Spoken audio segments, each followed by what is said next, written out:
Hi hello నమస్తే welcome to auto Wala updates. ఇప్పుడే D block movie చూడడం జరిగింది. ఈ మూవీ అయితే తమిళ్లో ఆల్రెడీ థియేటర్స్లో రిలీజ్ అయిందండి. ఇప్పుడు ఈటీవీలో తెలుగులో కూడా స్ట్రీమ్ అవుతుంది. ఈ మూవీ చూసాక నా ఎక్స్పీరియన్స్ చెప్పాలంటే నాకైతే బిలో యావరేజ్ అనిపించిందండి. పేరుకే థ్రిల్లర్ మూవీ అన్నారు కానీ నాకైతే థ్రిల్లర్ మూవీస్ అంటే చాలా ఇష్టం అండి. అందుకే స్టార్ట్ చేశాను. బట్ ఎక్కడ కూడా ఆ ఎలిమెంట్స్ అయితే ఎక్కడ కూడా మెయింటైన్ చేస్తూ తీసుకెళ్ళకపోయారు. సో సస్పెన్స్ని రివీల్ చేసేటప్పుడు కూడా అంత ఎఫెక్టివ్గా ఏం అనిపించలేదండి.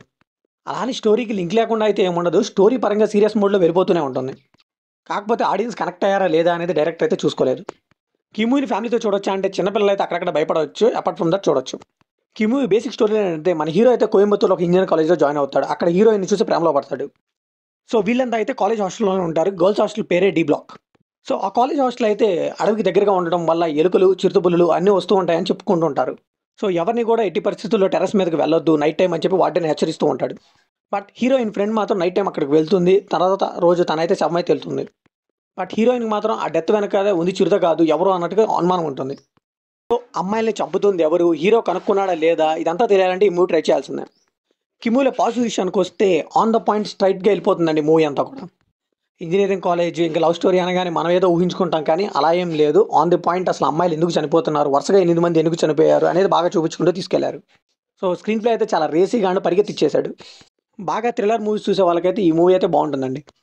ఇంకంతే అండి, పాజిటివ్స్ అయితే లేవు ఈ మూవీలో. ఇంక ఈ మూవీలో నెగిటివ్స్ విషయానికి వస్తే నేను ముందుగానే చెప్పాను కదా, థ్రిల్లర్ మూవీ అయినా కానీ ఎక్కడ కూడా మనకైతే ఎంగేజింగ్ అనిపించదు.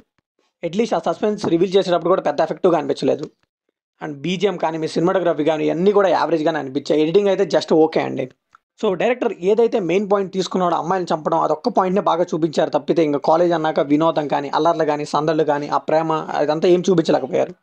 సో ఈ మూవీలో అవి కూడా సర్దుంటే బాగుండేది అనిపించింది అక్కడక్కడ. సో అంతా సీరియస్ మోడ్లోనే వెళ్ళిపోతుంది, అది కూడా ఇంపాక్ట్లెస్గా. సో ఫైనల్గా ఈ మూవీకి మనం ఇచ్చే వర్డిక్ట్ ఏంటంటే అటు యూత్ని కానీ ఫ్యామిలీ ఆడియన్స్ కానీ అట్రాక్ట్ చేసే కంటెంట్ అయితే కాదండి. థ్రిల్లర్ మూవీస్ చూసే వాళ్ళు అయితే ఒక లుక్ వేయచ్చు అంతే. సో ఇది కంప్లీట్లీ నా ఒపీనియన్ మాత్రమే. మరి ఈ మూవీ మీకు అనిపించిందో కంప్లీట్ షేర్ చేసుకోండి, లైక్ చేయండి, షేర్ చేయండి, వెళ్ళే ముందు సబ్స్క్రైబ్ చేసుకోండి.